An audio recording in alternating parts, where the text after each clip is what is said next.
Welcome back to Wrist Check Podcast. Tonight, you have the audio and visual pleasure of hanging out with the crew. Tonight, we are reunited and feel so good. Wow. Yeah. Sorry if you've missed us the last couple of weeks, but as summer was ending, everyone was getting their final fixes out for summer vacations and work-related obligations. But we're back, and we got some interesting stuff to talk about. A lot has happened in the last 2 weeks.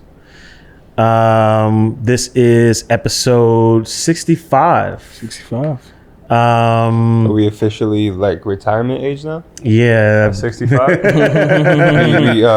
can get a compensation, like a pension fund and all that shit going? Waiting for my AARP card. Yeah. So there's been a lot of releases. We're going to cover some of them tonight. Some additional topics that were requested from some of our members in the bungalow. But before we get there, obviously we have to have our honorary wrist check. Rashawn, you want to kick us off this evening? What do you got on the wrist? Oldie but goodie. Oldie but goodie. The Ulysse Nardin Nerona. Okay. The diver. 43 millimeters. Carbonium bezel with this like interesting fused case.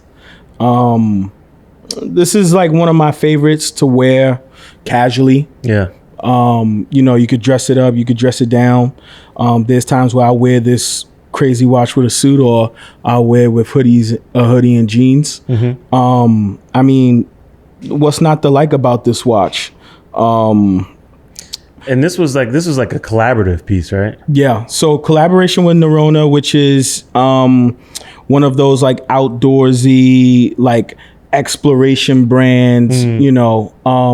Ironically, Ulysse Nardin and Nerona shares a brand ambassador. Yep. Forget the gentleman's name, but he does a lot of like Icelandic like excavations and things like that, and he was sharing stories about like getting chased by polar bears. And I remember, just like crazy stories, and how he uses both his Ulysse Nardin watch as well as the material, like the Nerona pieces, and how the materials are like proprietary to actually like keeping this man alive. Yeah.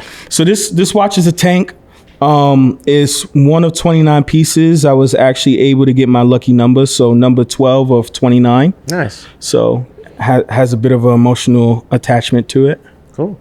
Yeah. Respect. It's a good one. Ben, what do you got on the wrist tonight? It's a new watch? It is a new watch. It's not new to me yet. Okay. It's for a little foreshadowing. But I took it from a friend. I'm going to an event tomorrow. It requires me to be very dressed up, so I wanted a very dressy watch. So I went with the all black Cartier Santos Dumont. And by all black, it is the Watches and Wonders release with the black lacquered case and dial. It's nice. And it's fire. It's really nice. I've been obsessing over it when we got here. I had it off my wrist and I was just staring at it. And Perri tried it on and he was like, I don't know how I feel about it. And I was like, nah, you're bugging. I was like, this shit is fire. It's a good piece. I think it's the first time I put a Cartier on and I was like, I need it. And I thought I felt that way about the black tank when it first came out in steel. I remember everyone was pretty crazy about that one. I put on the large one and I was like, yeah, I want this. And then for whatever reason, never jumped on it. And then they dropped this and I was like, need it. What case? Is that the medium case size? Yeah, that's the medium case size. And what makes it interesting is that all the other Dumonts in medium are quartz. This one's mechanical. Yeah. I was kind of really, really impressed too with it being mechanical and stuff. It has a manually wound movement. And with that being said, I don't know why they don't just put it in every one, because it seems like people who have an interest in the Dumont, the men at least that I know of, don't buy it because they don't want to spend $4,000 on a quartz watch for themselves. If you can make it in with the movement, which you've proven for relatively the same price, just like it doesn't change much. It might sell more. It definitely would. Agree. So yeah, that's what I got on. I like it a lot. I'll probably wear it up until the weekend. Okay. The Daytona is in the building. It's just not on my wrist. FYI. That thing ain't going anywhere. Still kicking around. Tonight I'm wearing my Speedy. Nice. I haven't worn it on the show in a while. I like when you wear that watch. I love this watch, and I have a couple of bracelets for this piece. We always talk about it being, Omega Speedmaster Professionals, like a strap monster.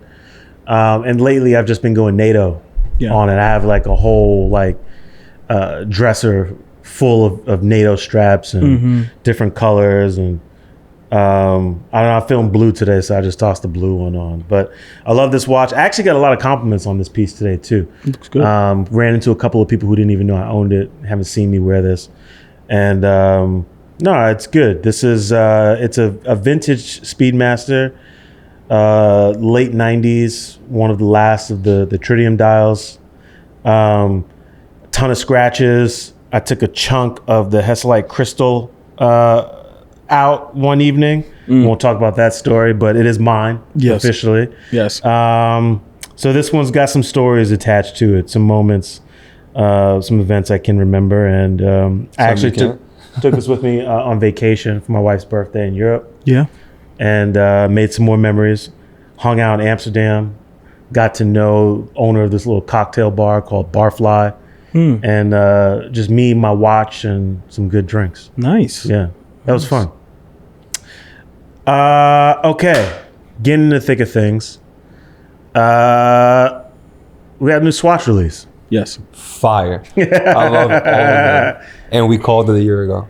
We did call it. So I remember a year ago, there were rumors that we had heard that Swatch had developed some prototypes of Blancpain and a Seamaster. I remember hearing about a Seamaster too. Yeah, people were saying they're going to go Lancy Air Collection for the Swatch collabs with the brands. And we were like, okay, there's a Speedmaster out. The next one has to be a 50 fathoms. Yeah. So I remember us talking about that. I didn't necessarily, I wasn't thinking about it when I saw that image that was being like circulating and from some Swiss bezel was newspaper. A little misleading. It didn't look like a Blancpain bezel. Because I just wasn't thinking about it. And I don't know how familiar I was with the actual Blancpain crown. Yeah, everybody was talking about the image that was shared was the crown shape, and it kind of hinted. And it was like everyone was saying it was like a Seamaster bezel, and I was That's like, what I no. thought. I thought it was a Seamaster bezel, and I was like, definitely Seamaster. We were in the bungalow, and I remember the day that image came out, I was like, it's a 50 fathoms, it's a 50. I said like 100 times. It was you and someone else was like, it's 50 fathoms. I was like, oh wow, okay. Yeah. I kind of see it. And there were like mock-ups being made by like every like social media or like watch publication, and what could it be? Obviously it's going to be bioceramic. Let's play around with colors, get all funky. And then I remember what's interesting is there was a lot of conversation in the bungalow about this, and everyone was kind of like speculating, and someone called it being an automatic watch. Yeah. Coin Man Hunter. Yeah. He said, because they were talking about how Blancpain said that the one, so I didn't even know this, but the bungalow was on it. They were like, if it's a Blancpain, if it's a 50 fathoms, it's going to have a System 51 movement in it. Because Blancpain said they will never make a quartz watch. Yeah. So then there was like an actual video of Jean-Claude Biver, I think on like a Talking Watches episode, where he was talking to Ben Clymer, and he was like adamant. This was like shot years ago, and he was like, Blancpain will never do a quartz watch. We've never done a quartz watch. We'll never do a quartz watch. Yeah, it doesn't go together. Yeah, and it was when it was released. So it got the images leaked maybe a day before. Yeah, I think it made it to the day without any official leaks. But it leaked that evening, no? Well, I was in Switzerland, so my time was off. Yeah. That's probably what it was. But I think it made it to the release without like a leak. I think some mock-ups got super close. Yeah. Like there was definitely some people were inside the info who was like, let me make a mock-up. Yeah. It was like, motherfucker, we know what you're doing. Yeah. But I think it's cool. So it's a bioceramic Swatch Blancpain. The automatic movement. It's got the Swatch System 51 movement inside, which I think is really cool. Yeah. It kind of like takes it up a notch, I think, from the Moon Swatch. Yeah. In addition to that, you've got this collection or variety of colors that are named after the five different oceans. I was hoping they would do like a 7 seas. That would have been cool too. That was a Red Sea moon swatch. I Yeah. mean, like a Red Sea 50 fathom swatch. Sign me up. Yeah. That'd be dope. Yeah. Have you seen the packaging? Packaging It is comes in a great. travel case. Yeah, Kinda nice. I mean, for really nice. $150 or better. It's how much? Yeah. It's $400. $400. Yeah. So This there's an is an upcharge expensive for swatch. There's an upcharge for packaging and movement. for Yeah. sure. But Yeah. they're fire. I like them a lot. My favorite two are the Antarctic Ocean and the whichever one is the I like the radiation, gray one. The gray, Yeah, the that's gray the one. Antarctic That's Ocean. that one is fire. And it's Yeah. crazy because It's very stealthy. I mean, we fell in love with the moon swatch and it was a thing. The hype was definitely there for us. I like these better than the moon swatches. I think they're hot. Yeah, they- I still haven't seen one in person yet. Though. I want Yeah. to see it. It's funny too because people have been able to get them. Very different. Well, I've known people that have been able to own it. To own the The Blancpain. new swatch Blancpain. Yeah. Because I mean, back when we were trying to get the moon swatch, I don't think I knew. We were fighting for a lot. I don't- but I don't think there was. I don't think We I went had on a knew a mission. single person that got one. Well, no, Tyler. Tyler. Oh, well, Tyler, yeah, Jenny, Tyler and his Jenny boy. ended up getting them. Yeah, they came in the same day wearing them. but they- They was yeah. in Soho. But they went to war though. they Too. went They to- were on as the to- line. as to Somebody, say, yeah. somebody They literally got went to war. stabbed on their line. Yeah. Yeah, that was crazy. That was in Soho. Yeah. They shut it down. It was nuts. Yeah. There was also some talks about, of course, because the systems movement, it's not, although it's mechanical, you can't actually I think you can't repair it, or it has like a life You could repair it. expectancy. It's not the best movement. Yeah. So the people, they're making the point that like if something goes wrong with it, like if you're like a watchmaker by hobby, like you can Sure, fix you it can mess yourself if around you with want it. to, or Yeah. you could just easily replace it. Yeah. Yeah. The only thing is that it has that special rotor, so I don't know how difficult it would be to swap that. Yeah. But the movement itself should be fine. Yeah. Or you probably just swap out the movement completely for something Yeah, else. and you could probably, Yeah. you could probably Like a unscrew that Solita or rotor and just something pop like it that. off. Yeah. Mhm. Yeah. Interesting. I think so. When the Moon Swatch released, we know how crazy that was because we were actually in line for that, and something crazy happened, and we kind of saw that again. And you had all of these people who had never heard of an Yeah. Omega Speedmaster yeah. line up late at night to get their place and potentially get one of these pieces. Some of them were flippers, but still there was this overarching like sentiment of like, this is the next hottest thing. I gotta have it. Yeah. There was a video that I thought was interesting. There was a guy walking around a couple of swatch stores and talking to people online, and he was asking them, when did you first hear about Oh, that was the funny. Blancpain? Yeah. And we walked up to like one guy and he was like, oh, I heard about it in 2015. And Wow. he's like, oh, respect. Like, Wow. He was like, yeah, okay. Like, you like watches? He's like, yeah. There was another guy who was like, you know what the Blancpain 50 Fathom is? He's like, yeah, of course. When did you first hear about it? He's like, 2 hours ago. That was the funniest one. And like you expected that answer from him too. Of Like course. the way he looked and the way he was saying, I was like, oh, he's gonna say something. Yeah. Yeah. Wow. So what I think is interesting is I remember reading that when the Moon Swatch released, that weekend Omega had sold. That was like their highest sales weekend for actual like Speedmaster Speedmasters, yeah. professionals. yeah. That so much excitement was created around that release that people went back and was like, okay, well, let me learn more about this brand. Let me learn more about this particular model. And okay, I can't get the Swatch. I'll pay $6,000 for the real thing. And maybe at some point I'll come back around and get it. Yeah. I'm curious, you guys think that this will somehow trickle down into sales for I don't think it's Blancpain? gonna work. think for No? Yeah. I just don't find the. It's gonna work. It's not gonna work like it did for Omega. Yeah. Why not? Because a 50 Fathoms is like $12K. It's double the price Sure. of a Speedmaster. Yeah. And that's. I mean, if someone's gonna spend 5 figures on something, they're gonna be like, "What else can I get in this price range?" You're gonna Yeah. look at a Rolex. Yeah. For sure. Especially the people who don't know a lot about watches. That's Yeah. where they're gonna gravitate towards and say, "Why would I spend 12K on a 50 Fathoms that's like maybe like PVD coated or a ceramic case when I can get a sub for the same thing and it quote unquote holds its value." Yeah. I don't know That's if there the was. problem I think we're gonna. I don't think there was a an emotional connection too with the release of the Swatch, in my opinion. Like, it was a lot of hype, but I think it was to guys that knew. Sure.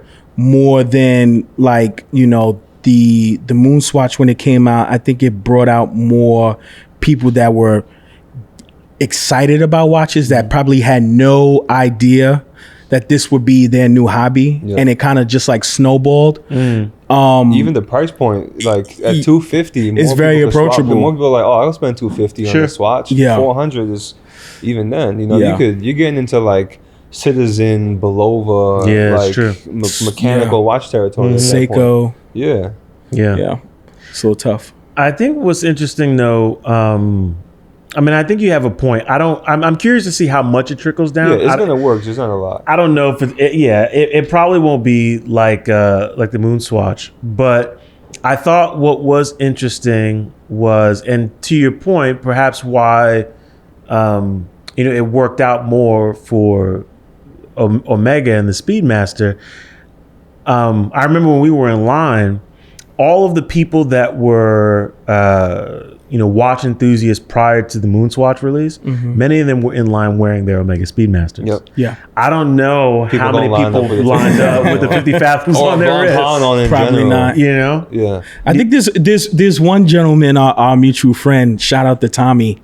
I think Tommy Valenti might be like one of the one of the very few guys that except he's not lining up. Yeah, Valenti's gonna have on like a gold Blancpain with like a moon phase on it. Exactly.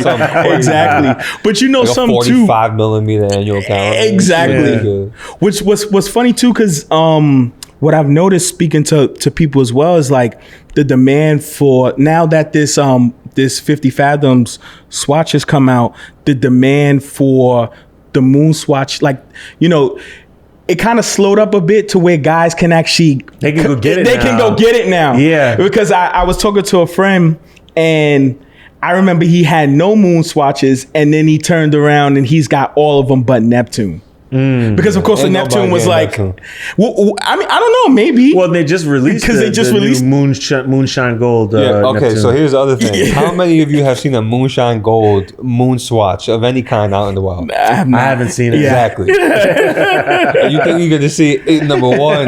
You haven't seen a Moonshine Gold one. You're gonna see a Moonshine Gold Neptune? Yeah, probably not. You're bugging. Yeah, it's funny. I would love to find the Neptune though. I would love one too. I think it's hot. That's especially with the gold seconds hand. I would get that one. That's fire. Yeah. Coincidentally, as this released, Periscope. Oh my God! I was gonna bring that up. That's horrible timing for them. Great timing for him. Yeah, he dropped that article about how the 50 Fathoms is actually not the first commercially available dive watch. I know, and how they shot their advertisement photos with a Submariner on. Woo! And how one of their ad campaigns had a drawn-on watch, guns because blazing. Wasn't made yet. Wow, he's been on fire lately. Yeah. And when I saw that, I was like, damn, how they gonna respond to this? But then I remember, like, well, you know, north of 50% of the people online never even heard about it anyway. So exactly, it's not gonna matter. No. I'm curious to see how Swatch Group and Blancpain respond to the excitement and sellout of this. You know, I think kudos to them. It appears to be incredibly successful. I'm not gonna lie, I want one. Yeah, I think it's hot. I want 3 of them. I think you know, I'm curious to see if there's a lot of guys out there, a lot of people out there who are fans of Blancpain and 50 Fathoms. We know many. Yes. And you know, one of the things they've been asking for years is a 40 millimeter. Yes. 50 Fathoms. Yes. Yep.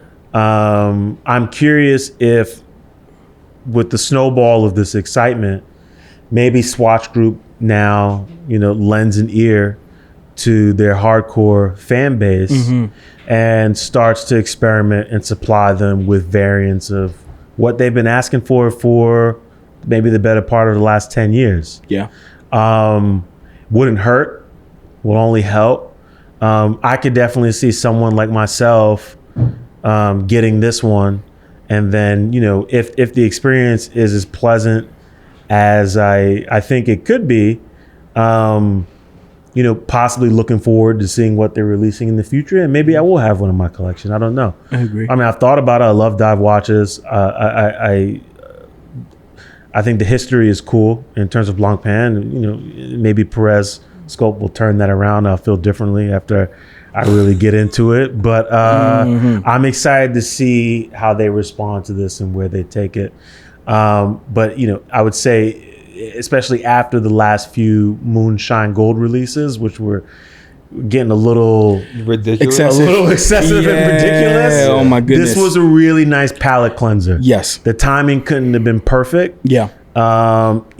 Just right before watch time, which is coming up. Yeah. So shout out to Swatch Group again. Smart play. Very smart. Very, very smart play. Moving along, I had the privilege recently of hanging out with our friends at Audemars Piguet. Yes. And took a visit to AP House. Shout out to Paul Lerner. Shout out to Ginny Wright. Yes. For the invitation. Much appreciated, and thank you. Ginny Wright, who's the North American CEO, actually came up to me and complimented us on the podcast. And made sure that I knew that she's been listening. Oh, wow. That's great. Because we've had a couple of her clients on. It seemed very genuine, warm, and well received. It was really, really nice to hear. Anytime you are, acknowledged by either your peers or, leaders in the industry, it's a pretty great feeling. And so they invited us to come spend a morning with them last week Tuesday and check out some novelties. There was a lot of good stuff. There were some really like blinged out, iced out. Sign me up. Yeah, I thought about you. Sign me up. Royal Oaks. And we'll flash some images and videos that I took while we were there. There was one in particular that was just icy. I mean, it looked like it came out the freezer. The white gold one? Crazy. Yeah. That, and I'm not a real diamond guy, but I was like, this is nice. Yeah. Can't spell nice without ice. Woo! I think that's the name of the episode. That should be. That was good. That was actually really good. There was an open work piece. Yeah. That was fire. Yeah. You The didn't gold like one? it. Nah. I thought it was hot. I don't like it. There's no contrast. No, but I kind of like that. It was And just we like, were talking about it looks like the open work. Then that one. this looks one was better. a little different. You got to see it in person. Yeah. Because I've seen both. And it's yellow gold. I love yellow gold. That watch This thing was did nice. nothing for Yeah. me. It was a crowd favorite. Like everyone was passing this thing around. I was like, this is Well, everyone tight. goes crazy for open work APs in general. That's Yeah. true. There were a couple of offshores which I got to mess around with, and I got to say, offshore is really growing on me. I rock with the offshore. I'm not mad at it. Offshore's dope. So I might have to go back to AP and readjust my. I asked for one when we were there. I asked for two of them. I asked for the offshore diver. I might have to and the chrono. readjust my registration Yeah. because I wouldn't mind having an offshore. I'm kind of into it. I'll take the offshore diver. Dive watches are not my thing. They had this blue one that I'll was take the crazy. diver. Chrono, fire.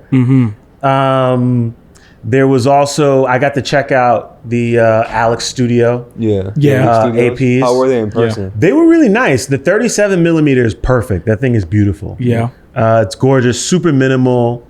The offshores, they feel nice. They look great. Can't wear them. Very chunky. I can't wear them. They're Very, huge. very, I was going to say very chunky. Oh, they're humongous. Yeah. They're humongous. But it's a cool watch. And I think, I'm not going to say I couldn't wear it, but I think, I love the pairing of doing an all metal bracelet offshore Yeah. with the aesthetic that Alex Studios has brought to it, because it makes it feel a little bit more like almost how do I describe it? Almost like a fashion artifact than a wristwatch. So, which is kind of interesting to say. It's like it feels like a high value accessory. So it's like you could almost get away with it. Yeah. And the cool thing about it, and I was hanging out with our friend John. We were talking about it earlier. He is not a fan, but that's okay. Sorry to put you out there. We won't share your last name. I don't want to mess up your registration. Though I'm sure they can figure it out. Yes. But what I appreciate about that group is that in a weird way, it kind of feels like a knockoff AP. Yeah. But it's made by AP. Technically, I mean, it started as of a knockoff. Yeah.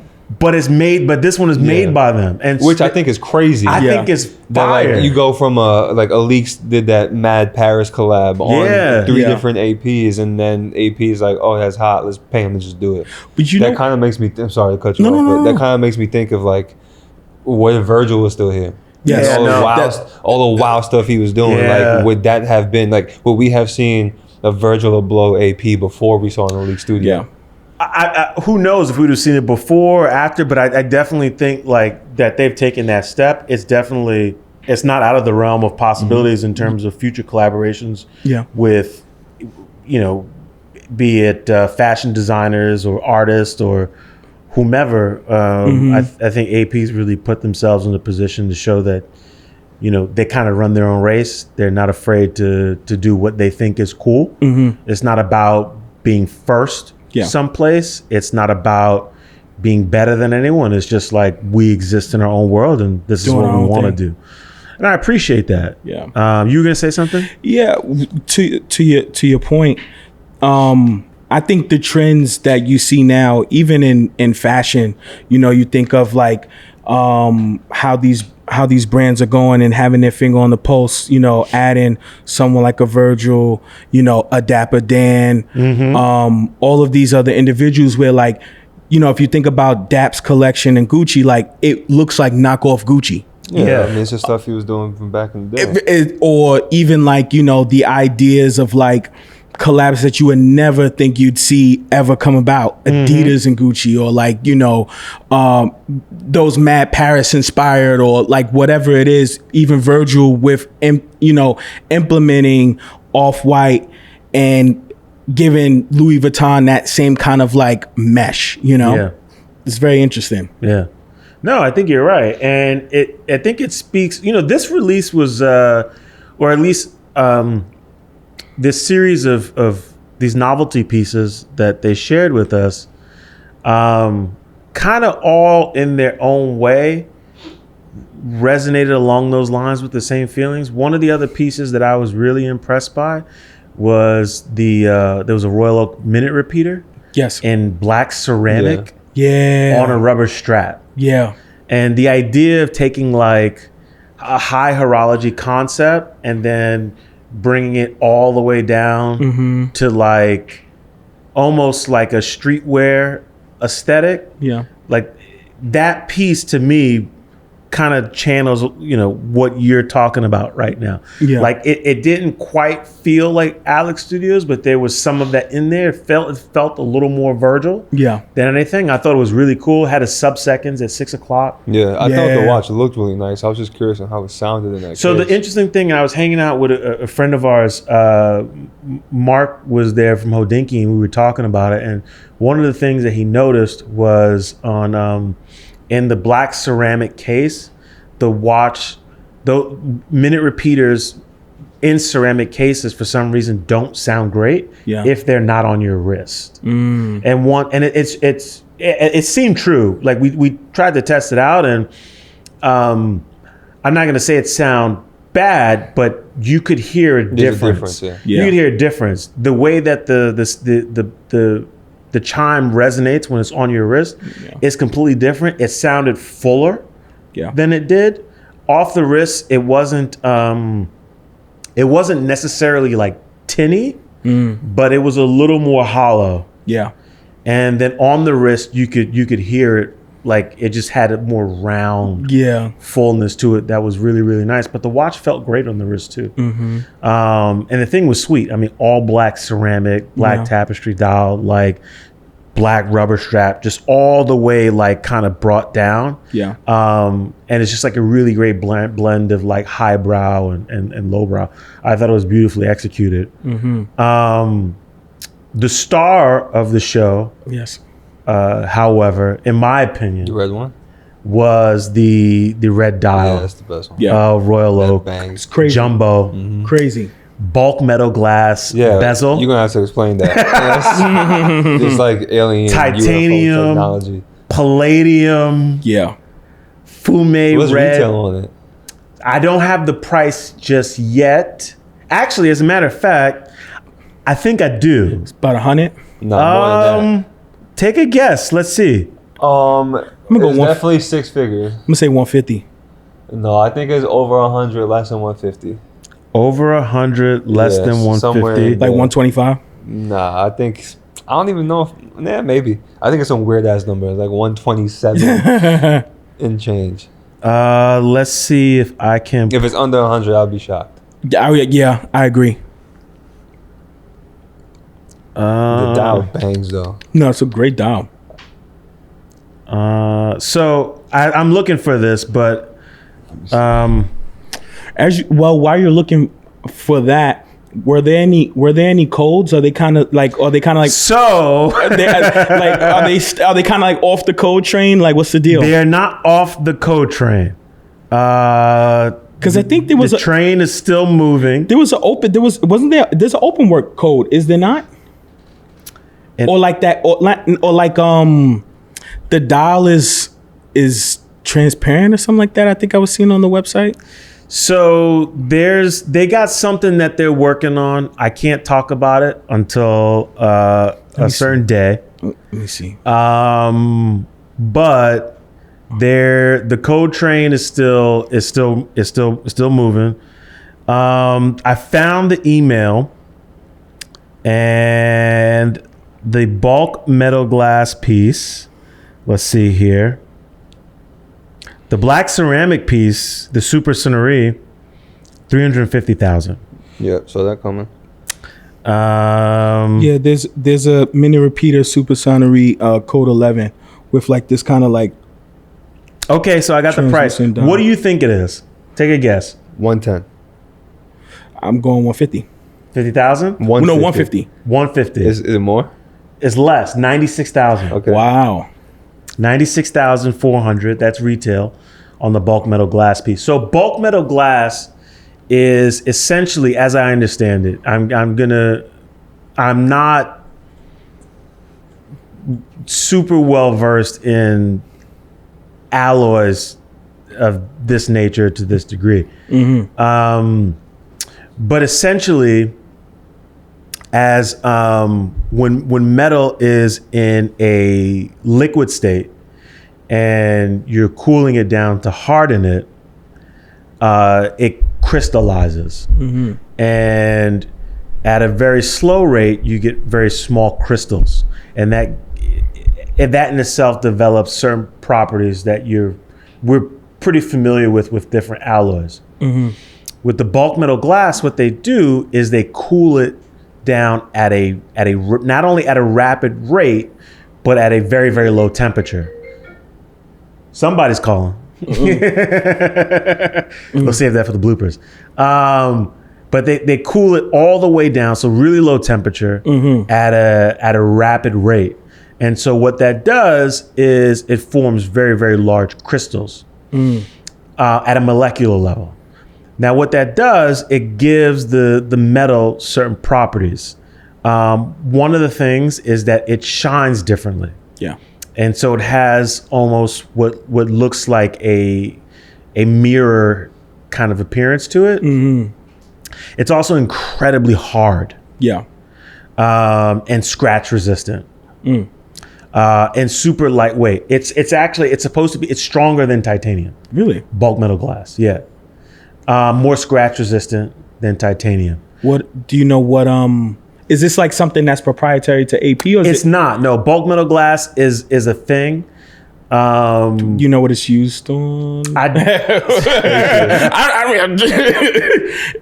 I've never heard of it. So, since we're Googling Spaceships. Yes, actually, The aliens in Mexico came in on it. oh God, no. So bulk metal glass is typically used for it's typically used for implants. Oh, really? So screws, pins, and plates to fix fractures. Wow.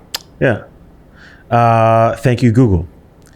So that's typically what it's used for. That's dope. I think this is one of the first or very, very rare occasions where a watch company has incorporated it into one of their offerings. The unique thing about this piece, outside of the bulk metal glass bezel, Yes. is that it's also a combination of two of the alloys, titanium and palladium. Yeah. The watch has a very, very interesting feel to it. I didn't know what bulk metal glass was when I first held it in my hand and put it on my wrist. But I could tell, I was like, okay, it's really light. Like it's light like titanium, but I was kind of thrown off because I was like, this doesn't feel, to the touch, it doesn't feel like titanium. Yeah. The dial is absolutely gorgeous. Yeah. That's the banger.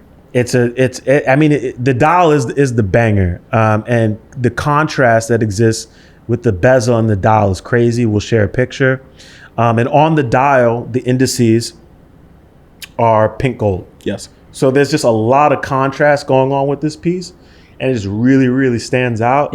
It is, I think, upon release, gonna be the watch that everybody is gonna be hitting them up for. This is the one you want to have. Yeah, this for is sure. the first choice. That dial's a banger. Crazy. Limited edition, any kind of like, will I it be was reading on it core? while we were looking for the price and saying anything like that. No, I don't It'll think probably believe it's be around limited for a edition. while. So you think be it'll around for a stay? little bit. I think it's gonna stay for a little bit. It doesn't appear to be limited edition. Obviously, they're gonna produce very limited quantities. Yeah. But I think it's going to stay. I think they're very interested to see how the public responds to it. And, just being in that room with everyone, kind of going over everything, this was the piece that people kept coming back to. Yeah. I had to have thrown it on my wrist 3 or 4 times. I went, looked at everything, and I kept coming back to it. But amazing job. I thought it was an excellent piece. I mean, if I could get my hands on one, I would. I'd have to sell all my watches, but That'd be your one watch collection right now? it'd be a one. Yeah, I wouldn't be mad. You'd never take that thing off. Absolutely not. No. Fire. Yeah. Fire. Until the aliens from Mexico come Until get the aliens from Mexico come to get us. Pew, Reclaim pew. it. Inside joke. Pew pew. Yes. So there was we were talking to a friend in the from the bungalow who brought up an interesting topic about gatekeepers. Yes. And correct me if I'm wrong, it seemed particularly focused on gatekeepers within like Vintage watching. the vintage dealer community. You guys were talking to him. I don't want to out him, but what was your take based on his perception? I mean, from what I took from it, because I think vintage is so niche, and then you have this reputation that has to be upheld to sell vintage. I think there's kind of like this hierarchy, or like this kind of I don't know if I want to call it like a one-up, but like everybody's trying to kind of claim the title as like the king of vintage, or like the greatest to curate or sell vintage. And I think when he was talking about gatekeeping, I think there was like a bit of like that, like butting heads of like who's the guy, Who's the man? Yeah. So let me give the audience just a little more context. I'll read his I'll read his question. So he chimed in. He said, "As I learn more about this industry, the same names come up all the time, with the same access to things no one else gets, and they all look the same. I won't say names, but they don't necessarily talk so great about each other either, which to him was corny. Yes. And I think you're right. Yeah. Right. I think for me, I think I've made it pretty public how I feel and who I trust. Yes. And who I'll go to. Yes. It doesn't mean that any of these other guys I don't. Lesser than, yeah. But at the same time, if I'm purchasing timepieces with someone, it's someone that I'm building a relationship with, because that relationship is going to establish a sense of trust, a foundation of trust. Yes. That will allow me to know that should anything go wrong, you got the person to go to. I got the person to go to. I know, because we forge a relationship and we deal with each other all the time, you're incentivized to make this right. Yes. Should something happen. Yes. But at the same time, I do understand that no matter how much of an expert anyone is, anyone can be duped. Yes. Anything can happen, which is why those relationships are so important. But it's also very competitive. Very competitive. It's very competitive. What's your take? I think to further Rashawn's point on just the nicheness of vintage, I think that's really where the gatekeeping comes from. And to play devil's advocate a little bit, I also think a lot of people don't really care to be as educated in that niche as the people who are. Yeah. I think the guys who know make it clear that they know, because to be fair, they should, and then B, they're trying to make money.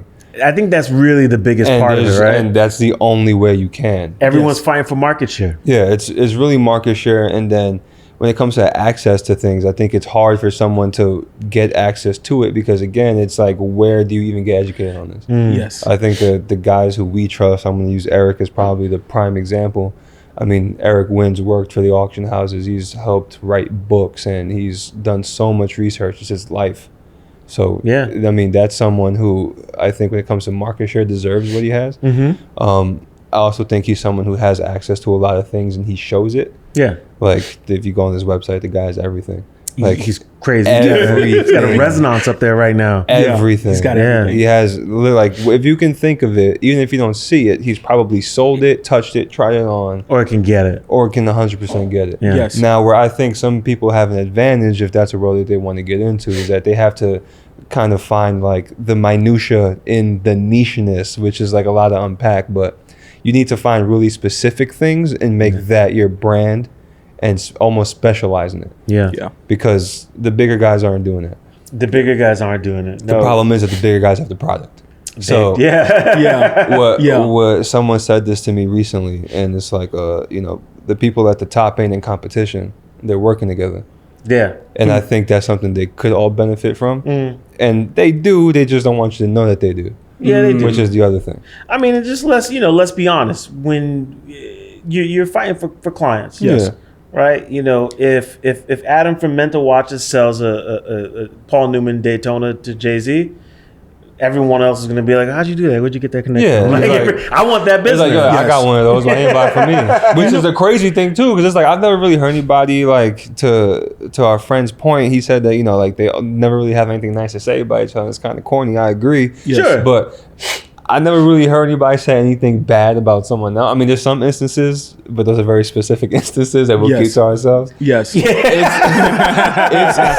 It's always the product. They're always shitting on each other's product. That's but I'm what it like, is. y'all selling the same damn thing. Like, what are you talking about? If you ask them, they're not. Right. If you ask them, they're not. Like, no, I'm not selling the same thing. Yeah, but to someone who's like, let's say, like, the three of us could probably look at two of the quote unquote same watch from two different vintage dealers and be like, okay, we can see the subtle differences. Sure, absolutely. And we can maybe even point out why this is $50,000 and this is the same reference, but you can charge an extra $15,000 for it. Yeah, yes. The person who doesn't know. Like, I'm gonna just go for the one that's less expensive. Yeah. And that's where a homie who's selling the one that's more expensive says, why the fuck would you buy that? That's when you really have the problem. Yeah. And listen. Everybody, again, going back to relationships, everyone has. You got to buy the seller. Yes. You got to buy, and that's what I'm getting at. You got to buy the reputation. Yeah. Yes. And, you know, I can't speak to who is saying what about whom, but everyone knows who everyone is. Yes. It is a very small circle. Very, very small. He's absolutely right about that. I think, you know, if you are going to step into vintage, and once you kind of you crack that surface and you get to know who these guys are, consider yourself lucky. You've entered into another realm in watch collecting that a lot of people are dying to get into, you know, to have some of these guys as resources. Yes. Right. But then the second point is to get to know who their clients are.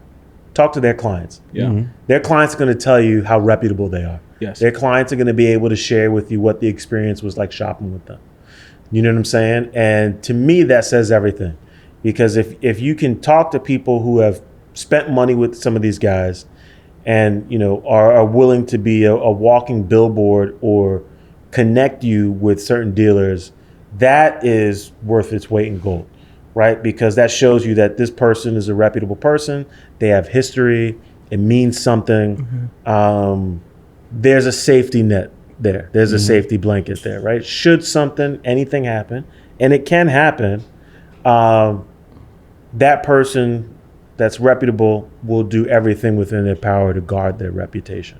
And they'll make it right. And I think that's the most that you can ask for. It's the same as like if you're buying a watch at a retailer and there's something wrong with it,